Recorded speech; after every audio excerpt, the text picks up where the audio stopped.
At my son's memorial in Charleston, when the lilies by the altar hadn't even begun to fade, his ex-wife, the woman who abandoned him nearly 15 years ago, strode in as if she belonged. My throat tightened, and the murmurs from the pews cut deeper than the sound of earth striking the coffin outside. I stood there, 63 years old, torn between grief and fury, knowing this betrayal was not just against me but against my son's memory. The organ's last hymn still lingered when the doors opened wide. In walked Veronica Pike, the same Veronica who had vanished 15 years ago, leaving him with nothing, never sending support, never once appearing during his countless nights in the hospital. She came in polished shoes, a sharp black dress, and a cold, deliberate smile. Then, with a voice rehearsed to perfection, she declared, "I am here to claim the $24 million estate my husband left behind. As his lawful wife, I have every right to it." Gasps rippled through the church. Some mourners turned away in disbelief, others whispered furiously. But me? I kept my gaze fixed on the mahogany casket where his name gleamed in brass. He had been in the ground less than an hour, and already she was clawing at what remained. The sorrow didn't crush me in that moment. Instead, fire rose inside my chest, burning slow and steady. I pressed my palm flat against the navy fabric of my dress to keep it from trembling. My late husband used to say I had the endurance of a stone wall that day. I would need every ounce of it.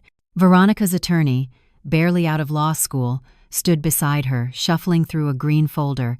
His voice shook as he spoke of marital rights, survivor benefits, and a policy clause he clearly didn't understand.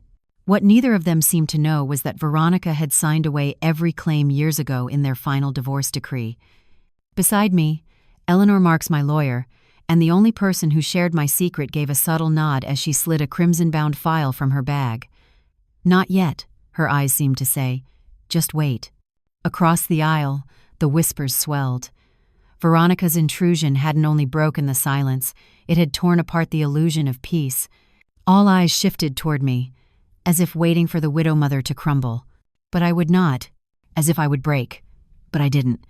I slowly turned to face her. Veronica Pike didn't flinch. Her eyes met mine with the cold confidence of a woman convinced the prize was already hers. She tilted her chin high, a performance meant for the mourners as much as for me. Maybe she expected me to collapse in front of the altar, tears, shouting, humiliation. But I stayed rooted. And maybe that rattled her, because her voice sharpened. "I am not here to fight. I am here to collect what is legally mine." I finally spoke, my voice calm, steadier than I felt. "You are not his wife. Not anymore." For just a second, her mask slipped. Her lawyer bent toward her, flipping a page nervously, whispering fast. But I saw at the flicker of doubt. She had gambled that I didn't know the law, that grief would make me weak. She thought this funeral was her stage, that I would be too broken to stop her. Then Eleanor Marks, my attorney, moved. She stepped forward, silent as a shadow, and placed a stamped, notarized decree into the minister's hand. Divorce settlement. Full waiver of future claims, finalized more than a decade ago. I didn't need to say another word. The hush that followed was louder than any shouting. A cough broke it, then a whisper. "Lord help us." Veronica froze, lips pinched, eyes darting to the pews as if searching for an ally. None came. I stood there, not gloating, not vengeful, only steady. 15 years I had stood alone, raising my son through debt, through illness, through every midnight when his body betrayed him. 15 years she had been gone, absent until $24 million made her remember his name. So when I turned toward the exit, I didn't glance back. Eleanor walked beside me, our steps slow, deliberate. Behind us, voices rose in ripples, the creak of pews as mourners stood, conversations swelling like a tide. I caught fragments my name whispered with sympathy, another voice muttering, "Justice." But I didn't want sympathy. Not yet. Justice would come later. Because I knew this wasn't over. Not by a long shot. The funeral was only the beginning, and what came next would make this moment look like a rehearsal. And behind me, Veronica's voice cracked, trembling now, chasing me out into the Charleston air like the echo of something broken. But I didn't slow down. Outside, the Charleston wind had picked up, tossing petals from the funeral wreaths across the church steps. Eleanor caught up with me at the edge of the stone stairway and pressed a manila envelope into my hand without a word. I tucked it beneath my arm. We both knew it would be needed soon. The funeral director, pale and flustered, rushed forward to apologize for the scene. "Don't trouble yourself," I told him quietly. "Death doesn't always bring dignity." He faltered, searching for words. I didn't wait for them. We slipped into Eleanor's car. She drove. I sat rigid in the passenger seat, staring through the glass as the city blurred past. My hands stayed folded in my lap, breathing measured, not calm, but controlled. There is a difference. Exactly 12 minutes later, we pulled up in front of Marks & Klein, her firm downtown. Her assistant had already cleared the conference room. Eleanor closed the door behind us, slid the bolt, and laid 2 documents carefully across the polished oak table. The first, Thomas Holbrook's last will and testament, signed just 9 months before he died. I had been beside him then, his hands thin, but his resolve steady. Every asset was left to me: the savings, the company shares, the lake house, even the rights to the software he had designed in his final year. Not a single line named Veronica. The second, the divorce settlement, finalized 15 years ago. A full waiver of any present or future claims, certified and filed with the county. Ironclad. Eleanor had both the stamped copy and the court record. "Veronica has no legal ground," Eleanor said evenly. "But she's audacious. I expect she'll escalate." I nodded, jaw tight, not from fear but from focus. If Veronica wanted war, she would find me ready. I had carried my son through every surgery, every night of pain. I would carry his legacy just as fiercely. Eleanor handed me another folder, the estate inventory. Bank accounts, stock certificates, real estate, vehicles. My eyes caught on the final entry, a private digital letter, recorded by my son and sealed under attorney, client privilege. I hadn't known. Eleanor tapped the page. "It's time." We left for the courthouse, not yet for a hearing, but for an emergency consultation with the probate judge. A courtesy, she called it. To me, it was the first shot fired. The probate judge agreed to review the files early, confirming that Veronica's claims would be flagged as invalid upon filing. Within the hour, a temporary protection order was placed over the estate. When we stepped back outside, the Charleston sky had darkened, clouds folding in like a curtain pulled before a storm. On the courthouse steps, Eleanor's phone rang. Veronica's lawyer. She put him on speaker. His voice cracked as he stammered through a request for a private meeting to discuss possible resolution. Eleanor's reply was firm, measured. "All communication will be in writing, and your client's disruption at a religious service will be included in our record of proceedings." I stayed silent. I didn't need to speak. I had spent years being silent for my son, for the fragile illusion of family. But the moment Veronica said $24 million over his coffin, that silence ended. That evening, back home, I opened the sealed video file Eleanor had uncovered. My son's face filled the screen, sitting in the old chair by the window, the one where I used to read to him as a boy. His voice was calm, his tone steady. He spoke of the foundation he wanted me to build, scholarships for local students, a memorial garden beside the university tech lab. He spoke of me, how I had stood by him, how he hoped I would keep showing that strength even after he was gone. And then, near the end, he said words that seared into me. "If she comes back, I need you to stand your ground, not just for me, for yourself. She walked away. You never did. You deserve everything I left you. I chose you." Oh. I replayed that part twice. Then I sat in silence, his words pressing against my chest like a hand steadying me. I didn't cry. Not that night. There would be time for that later. Instead, I pulled out a notepad and wrote down 3 names, 3 people who had stood by him when Veronica had not. One held access to hospital records. Another had archived the development contracts. The third kept personal emails never released. This wasn't revenge, it was protection. I would not let her rewrite his story. Not while I still had breath. It had begun at the funeral. By morning, it would become something else entirely. Word was already spreading. It was never about the money. That would come later. This was about what happened in the church. About Veronica's entrance. About the confrontation. About the silence that followed. My phone started ringing before sunrise. Old neighbors, distant cousins. Voices I hadn't heard in years suddenly wanted to know how I was holding up. But under the concern, I could hear something else. Hesitation. A faint uncertainty, as if they weren't sure which version of the story they believed. I didn't return the calls. Instead, I sat at my kitchen table with a mug of black coffee and watched the sky lighten over the backyard, the same yard where my son once kicked a soccer ball until dusk, where we grilled hamburgers on 4th of July, where I planted forget-me-nots during his first round of chemotherapy.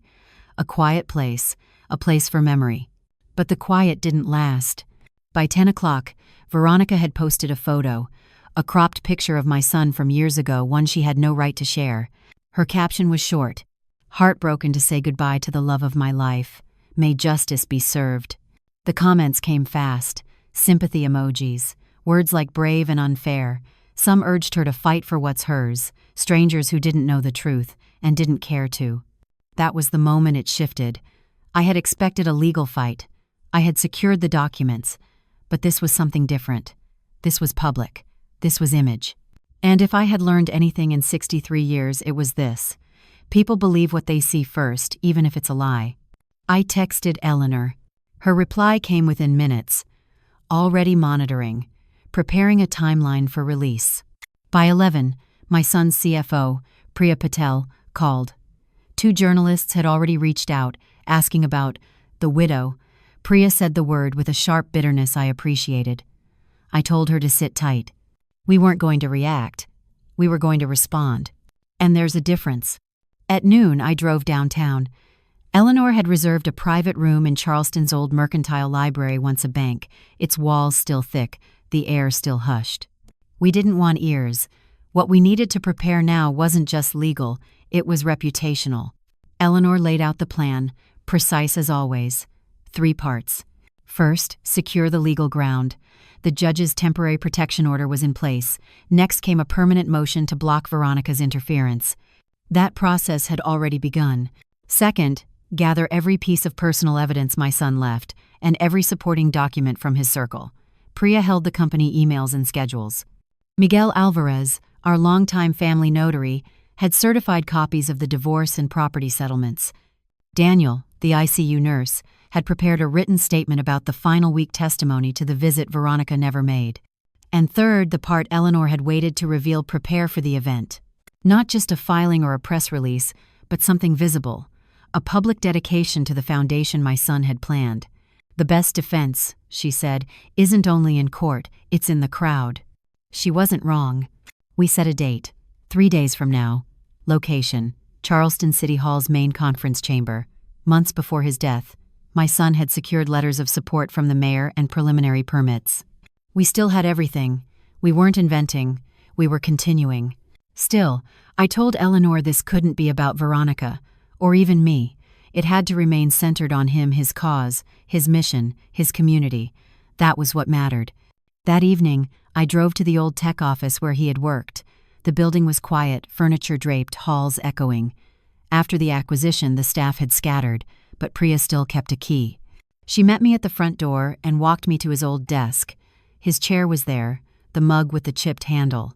The whiteboard, still faintly marked with his notes about app features, his handwriting blurred but present. Priya pressed a flash drive into my palm. She didn't need to say much. Inside were his final 2 months of emails. She had filtered out the noise, leaving only what mattered: foundation details, medical directives, contacts with attorneys. That night, at my desk, the same one where I used to grade spelling tests as a second-grade teacher, I opened the drive. 3 emails glowed, each marked with a red star. 1 to Eleanor, 1 to Priya, and 1 to me. The last one had never been sent, saved only as a draft. The draft began simply, "Mom, if you're reading this, I'm gone. And if she shows up, I know it will be hard. But remember this, you are the only one who stayed. You were there when I couldn't walk, when I couldn't sleep, when I was more tubes than skin. You never once left the room. Don't let her rewrite what you and I both lived. I chose you, not her, never her." That was the moment my doubt vanished. Not that I had ever intended to step aside, but something inside me shifted. All week I had carried grief tangled with fury. Now, at last, I felt clarity. She wanted to weaponize public opinion. I would hold up the truth not just in court, but in front of every person who had seen her post and believed the lie. 3 days. That was all I had. 3 days until the dedication, and then his story would be his again. On the morning of the event, I entered Charleston City Hall through the back entrance, as Eleanor had arranged. Fewer eyes, less noise. Inside, the auditorium was already filling reporters, local investors, community leaders. The mayor's office had sent representatives, not for speeches, but to stand in support. That mattered most. On paper, it was a simple program, the public launch of the Holbrook Memorial Foundation, but everyone in that room understood this was more than a foundation. It was a message. Chairs were aligned in neat rows, all facing a wide projection screen. A banner stretched across the stage. A legacy of purpose.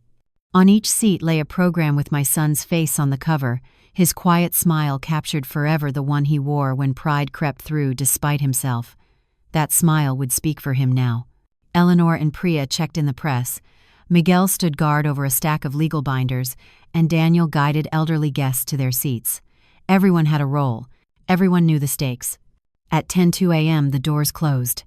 At 10:05, Eleanor stepped to the podium and tapped the microphone once. "Good morning. We are here to honor the vision and values of a man who lived with quiet brilliance and left behind a plan for impact. What you will see today is not about loss.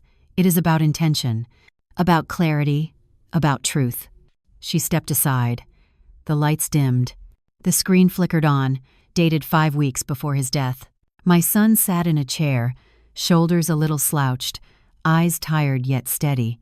The backdrop was his home office books stacked high, plants along the windowsill, framed photos I had dusted myself 100 times. His voice carried through the speakers, calm but resolute. "If you're watching this, then I'm no longer here. But I wanted to explain, in my own words, why I made the choices I did. I didn't want confusion. I didn't want arguments. I wanted the truth to stand on its own." He spoke of his illness, the foundation, his intention to leave every asset to me not from vengeance, but from conviction. "She left," he said simply. "When I needed her most, she was gone. And when I built something worth returning for, she came back. I cannot allow that to define my legacy. I am choosing the person who never left." When the video ended, the room was hushed. No coughs, no shifting in seats, only stillness. I rose. Not because I wished to, but because I had to. Slowly, I walked to the podium. I had spoken for 30 years in classrooms, at graduations and memorials alike. But this moment was different. This was not about celebration. It was about line drawing. I thanked the audience for coming. I acknowledged the mayor's support. Then I read aloud the names of the first scholarship recipients. I named the local schools receiving STEM grants. I outlined the emergency relief fund that would carry my son's name. The audience leaned forward, listening closely. Finally, I turned to the unspoken. Some of you may have seen posts online, heard rumors. I will not answer gossip. I will answer with evidence. At my cue, Priya dimmed the lights once more. The screen filled with emails from my son, dated, verified, sent to Eleanor, to Priya, to me. His intentions clear. His estate revised. His beneficiary designations canceled. Next came scanned documents. The divorce decree, the settlement, the waiver of rights. A yellow highlight marked Veronica's signature relinquishing future claims. And last, the slide no one expected. An email Veronica had sent 6 weeks before the funeral, forwarded anonymously to Eleanor's office. "I don't care what it takes. I'm going back to get what should have been mine. He owed me, and if his mother wants a war, I'm ready." I looked out at the rows of faces. That was her story. This is mine, and this foundation, this work, this legacy, it belongs to the man who earned it, not to the one who left him, not to the one who came back when the headlines did. A few hands clapped, hesitant at first. Then more joined in, until the room swelled with applause. I didn't smile. I didn't bow. I simply nodded once and stepped down. From the corner of my eye, I had already spotted her. Veronica Pike. She had slipped in late, sunglasses shielding her expression, lips pressed tight. When the lights rose again, she stood abruptly, No speech, no scene. Just the sharp rhythm of her heels striking the floor as she left, loud enough to demand attention, daring someone to follow. No one did. Eleanor leaned close. She'll retaliate. I didn't answer. I didn't need to. Of course she would, and we would be ready. After the event, people came forward to shake my hand, to tell me stories about my son. A college friend, a young woman he had mentored at a tech incubator, a father whose child had once received free tutoring from the app my son built in his final year. Each story carried him back to me in pieces I hadn't known. By late afternoon, a photo from the event was everywhere. Me at the podium, hands steady on the lectern, my son's face projected behind me. The caption read, "A mother protects her son's legacy." And that was exactly what I had done. Publicly, calmly, no shouting, no rage, just facts, sharpened clean as glass. It wasn't revenge, not yet. But it was the beginning. The next morning, I woke to silence. No new texts, no urgent calls from Eleanor, no fresh emails. But I knew better than to mistake stillness for peace. At 8:30, her message came through.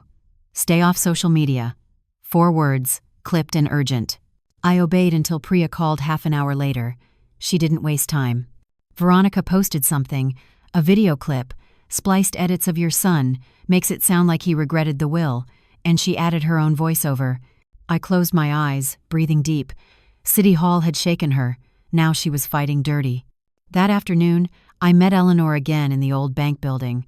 She had already downloaded the clip, transcribed it, lined up her team. It was fabrication clever, subtle, dangerous.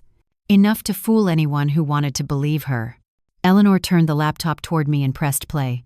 My son's voice came through the speakers, but the rhythm was wrong. Sentences clipped, pauses sliced away, words rearranged. He sounded uncertain, hesitant, not himself. Then Veronica's voice entered, layered over his, soft and sympathetic, every word painting me as the manipulative mother who had coerced her son into cutting her out. She had even titled it, "Let the Truth Be Heard." It was already spreading online. The comments were vicious. Strangers lauded her as brave, accused me of greed. Some claimed I had isolated my son, pushed away friends, driven off his former wife out of jealousy. Lies grow quickly in fertile soil. But we didn't panic. Eleanor already had the next move. Step 1. Release the original video in full. Miguel held the untouched file on a secure drive, time-stamped, single take, impossible to dispute. Step 2. Broaden the picture. By evening, Priya secured permission from 3 of my son's former business partners to share archived communications, emails, meeting notes, even private messages.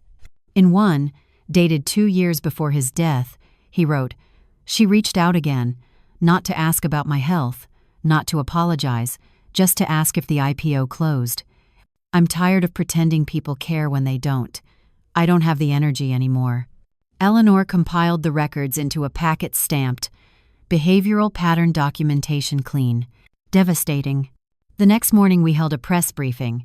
No grand stage, no sound bites, just a conference room, a projector, and folders for each reporter. Eleanor opened with one sentence, "Misinformation is dangerous. Here is the truth." We played the full, unedited video, my son's voice steady, his message measured. He explained his decisions clearly, naming me as his sole executor, his caregiver, his remaining family. Then came the emails, the contracts, the signatures. Facts, layered brick by brick. Veronica stayed silent, but the cracks showed.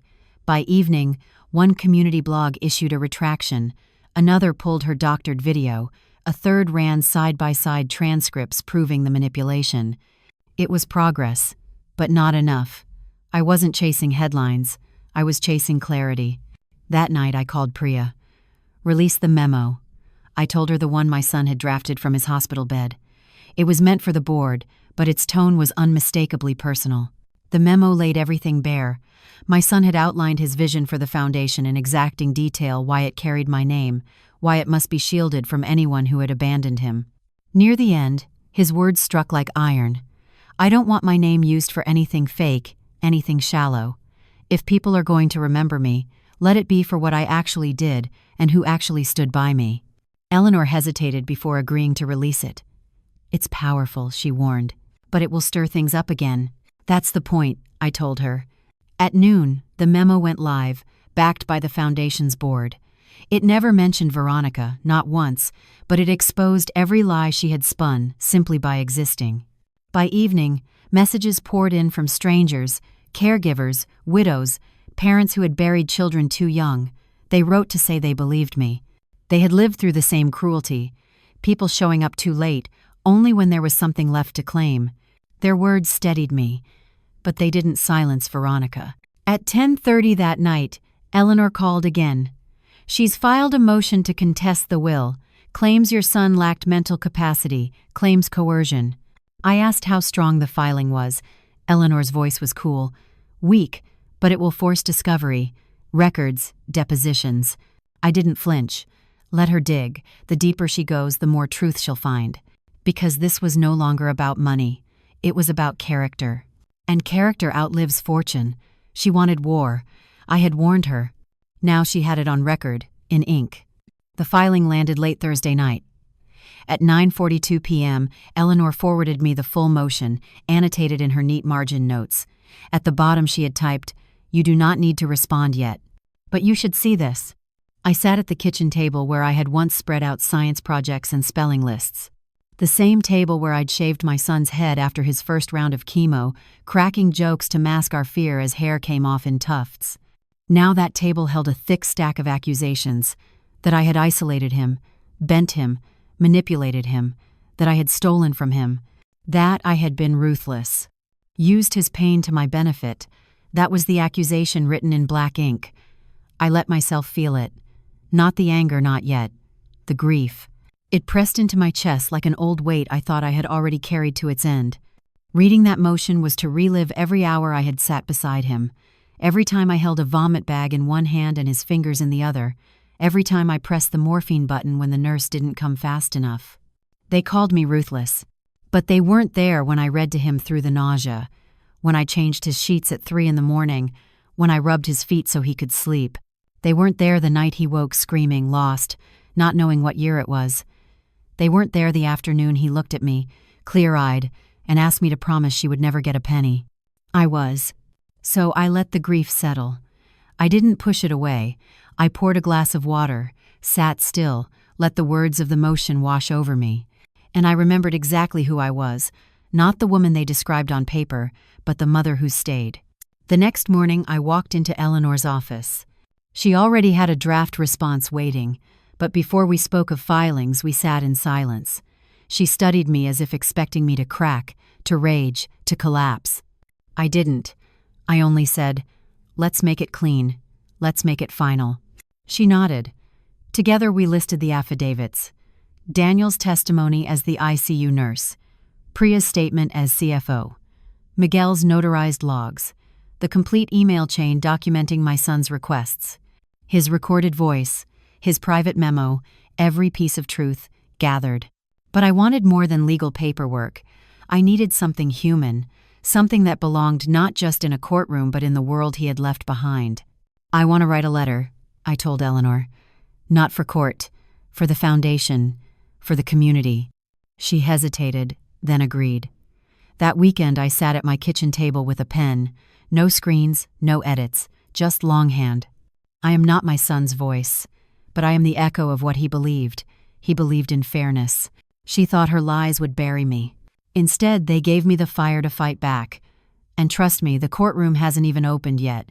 If you've stood by me this far, hit subscribe so you don't miss what comes next, because the real battle for my son's legacy is only beginning. Indecency. That was the heart of it, not shouted, but written plainly across her claims. My son hadn't built what he built for applause or legacy. He built it to solve problems, to leave something useful behind. And I had stayed. Not for reward, not for recognition, but because I loved him, because I believed in what he wanted this foundation to be. The following week, Eleanor filed our full rebuttal. It ran longer than Veronica's motion, heavier with documentation, layered with witness affidavits, contracts, recordings, a wall of truth. Then we waited. Predictably, Veronica went to the press. She posed for interviews, spoke about heartbreak and memory, and displayed cropped photographs like stage props. She cried when the cameras rolled, But something had shifted. The public wasn't so sure anymore. Articles began including the word alleged. Commenters referenced the full video, the emails, the contradictions between her story and the documents. Truth doesn't always sprint. But it does move steady, undeniable. Eleanor reminded me that it could take weeks for the judge to review motions. She warned that Veronica might demand hearings, might try to stall, to drain us with time. I told her I wasn't afraid of waiting. I had waited before for blood test results, for scan outcomes, for the sound of machines in the night. Waiting for a court date was nothing compared to watching your child fade inch by inch. So I filled the days. Mornings at the foundation office, reviewing grant proposals, meeting with the director, assembling scholarship panels. I kept the mission alive, kept my hands busy so my heart wouldn't lock itself in grief. One gray afternoon, while I sifted through budget reports, a volunteer brought in a letter, handwritten, no return address. Inside were only a few lines. "You are not alone. I believe you. I watched my sister get destroyed by someone like her. Thank you for speaking up." There was no signature, just ink on paper. Yet it reminded me that this fight was never only about property or inheritance. It was about setting the story right, not with fire, but with focus. Not with volume, but with proof. That was what Veronica never understood. She thought power came from noise, from interviews, from performance. But I had learned that real power came from consistency, and I would be consistent all the way through. The ruling arrived on a Wednesday morning. Quiet, no cameras outside the courthouse, no headlines shouting justice served or fraud exposed, just a short email from Eleanor with the attachment. 212 pages. I read every one. The court dismissed her motion in full. No trial, no hearing. The judge's findings were direct. My son had been of sound mind, his decisions deliberate, his will uncoerced. Veronica's claims were called unfounded, speculative, and most damning, intentionally misleading. That phrase mattered most. It wasn't just defeat. It was exposure. It was consequence. Within 48 hours, the court set a new hearing. This time, to review sanctions against Veronica's legal team misuse of process, abuse of system, submitting altered materials to a probate court. At first, I told myself I wouldn't go. The dismissal had been enough. My son's wishes were safe, his foundation intact, his story preserved. Why witness the wreckage? But 2 days before the sanctions hearing, Eleanor called. Veronica had filed a last-minute request to close the proceeding to the public. She claimed emotional distress, claimed the hearing would damage her reputation, claimed it would ruin her chances of employment. The judge denied her, and that was when I decided I would be there. On the morning of the hearing, I arrived early and took a seat in the back row. The room was small, unremarkable, no gallery of reporters, no flashing lights. Just court staff, lawyers, and the handful of us whose names were tied to the case. Eleanor sat beside me, calm but watchful. 5 minutes before the start, Veronica entered. A navy suit, tailored too sharply for the setting, her hair pulled tight against her head. She kept her eyes forward, refusing to scan the room. But I was already watching her. And this time, I wasn't waiting for her to speak. She knew I was there, but she never turned. The judge entered, and the hearing began. No theatrics, no raised voices, just a deliberate dismantling of her claims. One by one, they reviewed the motion she had filed, the doctored video she had posted, the affidavits that contradicted her, the financial records, the legal filings, her pattern of sudden communication with people close to my son, the timing of her reappearance, the statements she made online before and after the funeral. Thread by thread, it all unraveled. By the time they finished, nothing remained. No support, no defense, no ground to stand on. Her lawyer tried to pivot. He claimed she had been misled, that she hadn't understood the risks, that grief had driven her mistakes. But the judge stopped him cold. The grief of losing a man you abandoned does not excuse the manipulation of this court. His words. Not Eleanor's, not mine. Then he turned to the conduct of her counsel. He asked where the edited video originated, why the full estate documents had been withheld, why statements to the media implied an investigation into me. None of the answers satisfied him. By the end of the hearing, sanctions were inevitable. Veronica's attorney would face review by the state bar. Veronica herself was ordered to cover the legal costs incurred by her false claims. The figure was steep enough that the court froze her accounts pending collection. It wasn't handcuffs, it wasn't front-page scandal, but it was reckoning, written in court language. I studied her face as the judge read the decision. Her expression never shifted, but her hands betrayed her clenching and unclenching in her lap, over and over. When the gavel fell, Eleanor and I stood. We didn't approach her. We didn't linger. As we walked toward the door, she shifted just enough for me to glimpse her eyes. Hollow. She had entered thinking she could bend reality. She left with her name etched in the record, her finances bound, her story shredded. That afternoon, Eleanor issued a short statement on behalf of the foundation. Professional, steady. The Holbrook Foundation respects the court's findings and remains committed to its mission. Resolved. Not triumphant. Just final. That evening, I sat in my garden, on the same bench where my son once celebrated his first clean scan. I breathed in the quiet. Not peace, not yet, but quiet. It was the kind of quiet that follows a door closing. Not peace, not triumph, but the stillness of something finished. A week later, a letter arrived. No return address, only my name in looping ink. Almost no one sends handwritten letters anymore.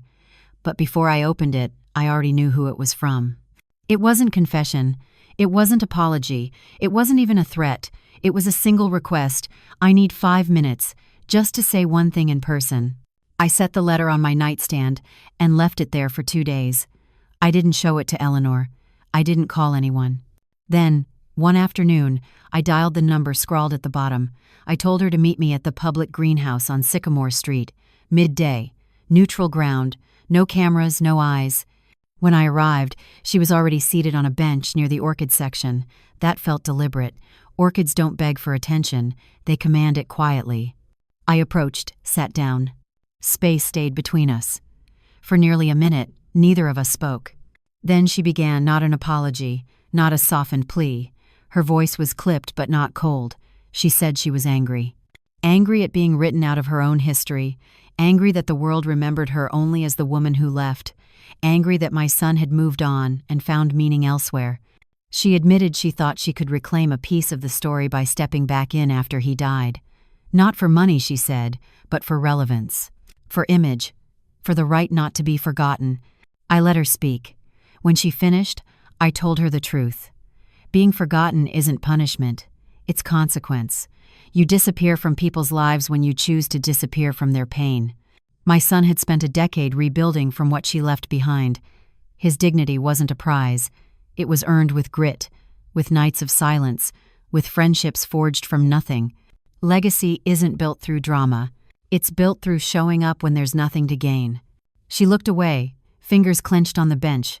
She said she had no plan left, that the court orders had taken what little she had. I believed her, not because I trusted her, but because desperation has a sound I know. I didn't offer comfort or cruelty. I stood and said, "Take care of yourself. This is the last time we speak. If you approach the foundation, the board, or my family again, I will respond with the full force of law." Her mouth parted like she might argue, but no words came. Just a slow, reluctant nod. I rose from the bench and walked past the orchids, past the glass panes streaked with spring light, and I never looked back.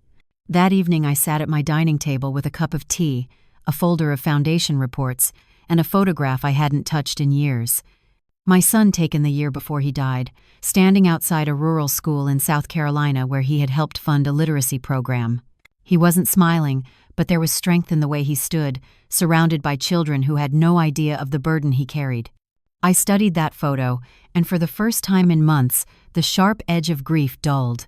In its place came gratitude that he had built something immune to theft, fabrication, or distortion. A legacy rooted not in inheritance but in intention. I closed the folder and leaned back. The house was quiet, but no longer hollow. There were still filings to review, press inquiries to manage, trustees to guide, but this stillness was mine. The woman who had met me in the greenhouse was chasing ghosts, a version of herself she had abandoned years ago. I wasn't chasing anything. I had stopped long ago, and now I owed no one my silence. 2 years passed. I was 65 when I found myself in another packed auditorium, the air buzzing, the lights harsh, the cameras sharper than before. This time it wasn't memorial. It was renewal. The official launch of the Community Library Initiative, funded by the first wave of the Holbrook Foundation's grants. Veronica had tried to attach her name to it in recent months: letters to sponsors, fabricated press releases, even attempts to rebrand the program under her banner. She had posed as the visionary of a cause she never touched.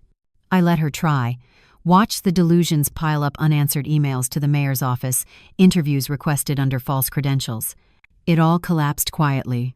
And today, it ended publicly. The mayor opened with prepared remarks on education and equity. The foundation's new director spoke briefly. Then the microphone was placed in front of me. This time, the silence wasn't grief, it was expectation. I rose slowly, my knees reminding me I wasn't 30 anymore, but my back held straight and my voice carried steady. I began by naming my son not as a victim, not as a tragedy, but as a man who built bridges where others had left only ruins. I spoke of his devotion to education, of his quiet funding of schools too often forgotten, of his belief that books gave children a language for dreams they hadn't yet found the words to name. Then I paused, turned slightly toward the left side of the room. She was there. Veronica. Third row. A dark blazer, lips pressed tight, eyes sharp, her posture wound like a coil. She wore the same expression she always did when she thought she still had leverage. I didn't look away. I spoke slowly, carefully. That legacy is not a costume to be worn at convenience. It is not for sale. It cannot be stolen.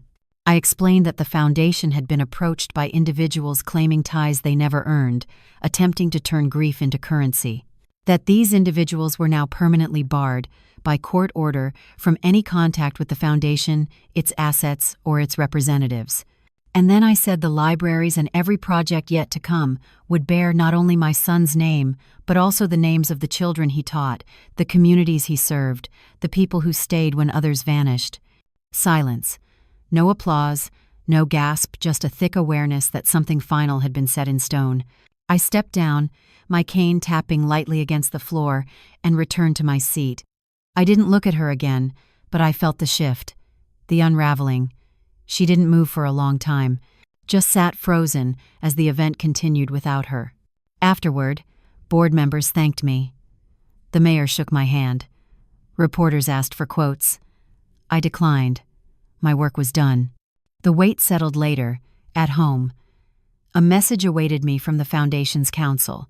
Hours after the event, Veronica's attorney had fired off a desperate email, attaching a cease and desist letter. Weak, empty, dismissed. Everything had been reviewed, approved, fireproof, but what mattered wasn't the legal armor, it was the silence. For the first time since my son's funeral, Veronica had no more tools to twist the story. Her name was gone from every narrative she'd tried to hijack, not by revenge but by truth. That night, Eleanor dropped by. She had been in the back of the room all along. Eleanor didn't say much when she arrived that night. She poured 2 cups of tea, sat across from me, and finally said, "That was the most quiet fury I've ever witnessed." I nodded. That was all it needed to be. Not spectacle, not shouting, just a mirror, held steady until the reflection could no longer be denied. And in that reflection, Veronica saw herself clearly, a footnote in a life she had abandoned long ago. The storm had passed, but I wasn't shattered. I was still standing, firm and free, and now the only name etched in stone wasn't hers, it was his. The fallout came quickly, faster than even I had expected. It began with revoked grants. 2 major education nonprofits announced they were withdrawing their pending partnerships with Veronica's so-called mentorship program. Their statements were tactful but unmistakable, citing inconsistencies in her credentials and concerns about transparency in how funds were managed. By midweek, local donors quietly backed away. Emails poured into the foundation office. Parents who once believed Veronica had been close to my son now demanded explanations for letters they'd received months earlier, letters where she claimed she was relaunching a school project he had supposedly started. A project that never existed. But it wasn't until the fraud investigation began that the ground gave way beneath her. A board member of the Community Library Initiative had a daughter who worked in state auditing. She'd seen the footage of my speech, and curiosity turned into action. A few calls were made. What followed was quiet but thorough. They combed through Veronica's filings, tax records, property deeds. It didn't take long to uncover gaps on reported income, invoices funneled to shell nonprofits, payments routed to an account under her cousin's name. A 2-year trail of ghost donors and staged fundraisers with no itemized records. Suspicion turned to subpoena, and Veronica knew it. I didn't gloat. I didn't write her, didn't call her. I didn't need to. But I read the report when it landed on my desk. 17 pages long, listing every falsehood, every forged affiliation, every moment she had used my son's name to siphon sympathy or cash. She was stripped of the right to operate any nonprofit in the state, fined heavily, accounts frozen, passport revoked. And the real weight came with the filing her name, her misdeeds, her fabricated legacy, all printed in black ink on public record. By the second week, the news hit local press. Her name trended online, not with support, not even with outrage. Just exposure. One morning, Eleanor slid an envelope across my kitchen table. No return address. Inside, a crumpled old photograph my son at 6 or 7, standing on stage in a school play. Veronica was in the background, barely visible, a shadow on the edge of his life. Beneath the photo, a note in hurried handwriting. I left it untouched for 2 days. Then I unfolded it. It wasn't apology. It wasn't confession. It was plea. You've taken everything. I have nowhere left to go. I folded it again, slipped it beneath the photo, and tucked both into the back of a drawer I rarely opened. There was no satisfaction in her collapse, no joy in her isolation, only clarity. A person who builds her life on lies cannot blame others when the truth finally knocks everything down. Later that week, the city office called. They wanted me to serve on the advisory council for senior outreach, a part-time role focused on helping older women navigate financial decisions, legal protections, and family conflict. Apparently, my story had traveled further than I realized. I accepted, not for recognition, but for continuity. When I sat across from those women-tired eyes, worn hands, I saw versions of myself. Versions who wondered if silence was safer, if forgiveness meant erasing the offense, if dignity was a luxury. And I told them what I had learned, that clarity is not cruelty, boundaries are not betrayal, and truth spoken aloud does not make you hard, it makes you whole. I never spoke Veronica's name. She had become irrelevant, no longer the shadow at my door. At the end of that week, I walked past the old cemetery, to the memorial wall where my son's name was etched. For the first time, I sat on the bench, not in mourning, but in restoration. The sun was low, stretching long golden lines across the ground. I leaned back on the bench, closed my eyes, and drew a long breath. No vengeance in my chest. No fire left in my throat. Only space, quiet, sacred space. Whatever came next, it would have to begin from here. I hadn't expected to see her again, but life, in its twisted symmetry, had other plans. It was a Thursday afternoon in early spring when I noticed her outside the Charleston courthouse. Veronica, standing near the sidewalk bench beside the parking lot, her coat too thin for the sharp wind, her hair pulled back in a loose, uneven twist. No makeup, no armor. Just her face, tired, raw. I had just wrapped up a presentation to the Community Safety Panel outlining new resources for older residents vulnerable to financial abuse and was dropping off paperwork for the city's outreach initiative. The timing felt like it had been arranged by unseen hands. Our eyes locked. Neither of us moved. No crowd, no cameras, just 2 women on opposite ends of a story stretched far too long. She walked toward me slowly, as though her legs might refuse halfway. When she finally reached me, she didn't speak at first, just looked not with anger, not with apology, but with a hollow ache. "I'm not here for a second chance," she said finally. I waited. "I just wanted to look you in the eye, one last time." I nodded. She glanced at the courthouse behind me, then back. "I thought I was owed something," she said, softer now. "For what I lost. For the life I didn't get." Her voice shook not with drama, but with nothing left to hold on to. "I told myself you were cruel," she continued, "that you erased me from his story. But maybe you didn't. Maybe I was never part of it." Silence stretched between us. She didn't cry. I didn't answer. Then she pulled a folded letter from her coat pocket, unsealed, and held it out. "I wrote this for you a while ago. I never sent it." I shook my head. "I don't need your letter." Her hand dropped. The paper slipped to the ground between us. No tears. No dramatics. She turned, walked back across the sidewalk, into the blur of strangers who would never know her name. And I let her go, with no weight in my chest, no satisfaction, just stillness. Closure, I've learned, doesn't always arrive with final words or sweeping gestures. Sometimes it comes in the quiet absence of needing an apology, or the freedom of no longer needing to prove anything. That evening, I sat on my back porch as the Charleston sky melted into lavender dusk. Eleanor brought me tea, and for a long while we sat in silence. When I told her about the courthouse encounter, I spoke only the facts, without color or commentary. She didn't press for details. She simply said something I've never forgotten. "You didn't break her, you revealed her." And it was true. Veronica had spun her downfall with every lie she thought would never surface. I had only refused to play the role she imagined for me. Later that week, the last bundle of foundation letters arrived, some handwritten, some neatly typed. Messages from women across the country who had heard my story through community bulletins, through church groups, through whispers exchanged at kitchen tables. They didn't ask for money. They didn't ask for guidance. They simply shared. Stories of betrayal, of stolen pensions, of adult children who took until nothing was left. But woven into the grief was something else. Resolve. A flicker of determination to draw boundaries, to reclaim space, to speak even if their voices shook. I replied to every letter. Sometimes just a line. Sometimes pages. I didn't preach or console. I acknowledged. And in that exchange, something shifted. It wasn't about me anymore, not even about Veronica. It was about the quiet war too many women had fought in silence, thinking they were alone. They weren't. I wasn't. And that was enough. That was the justice, not headlines, not filings, but ripples. A quiet revolution, one conversation at a time. By week's end, I signed off on the last grant approvals, finished paperwork for the spring workshops, set aside the recorder for next month's testimonial interviews. I didn't look back not because I was running, but because I was finally walking forward, without weight, without war.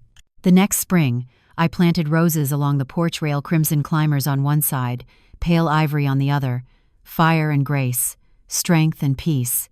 The house was quiet again, not empty, just the kind of quiet you earn after a long, complicated life.